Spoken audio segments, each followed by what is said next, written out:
আপনি কি রোজ সকালে খালি পেটে লেবু জল খান? ওজন কমবে, ত্বক উজ্জ্বল হবে, শরীর ডিটক্স হবে, এটাই তো সবাই বলে, তাই না? কিন্তু জানেন কি, একটা ছোট্ট ভুল এই উপকারের বদলে আপনার শরীরে কিন্তু দিনের পর দিন ক্ষতি করছে। আজ জানবো 5টি ছোট ভুল যা ভোরবেলায় খালি পেটে লেবু জল খেলে এই ভুলগুলো করলে কিন্তু আপনি বিরাট বিপদে পড়বেন।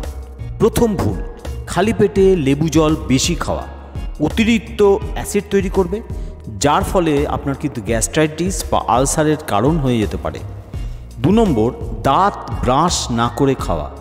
লেবুর যে অ্যাসিড সেটা আপনার এনামেলকে ধ্বংস করতে পারে আর দাঁত হয়ে পড়বে হলুদ এবং দুর্বল। 3 নম্বর পয়েন্ট, খুব ঠান্ডা জলে মিশিয়ে খাওয়া। ঠান্ডা জলের মধ্যে কিন্তু লেবু জল সকালবেলা একদমই খাওয়া যাবে না, ডাইজেস্টিভ এনজাইমের কাজ কিন্তু নষ্ট করবে। এবার বলবো 4 নম্বর ভুলটি, চিনির বদলে মধু না মেশান। যদি লেবু জলের মধ্যে চিনি দেন তাহলে ব্লাড সুগার তো বাড়বেই, ওর জন্য কিন্তু আপনার বেড়ে যাবে।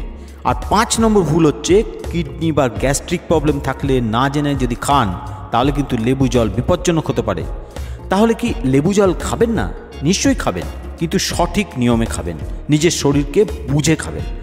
সকলের শরীর কিন্তু এক নয়, যা আপনার বন্ধুর পক্ষে ভালো সেটা আপনার শরীরের পক্ষে নাও ভালো হতে পারে।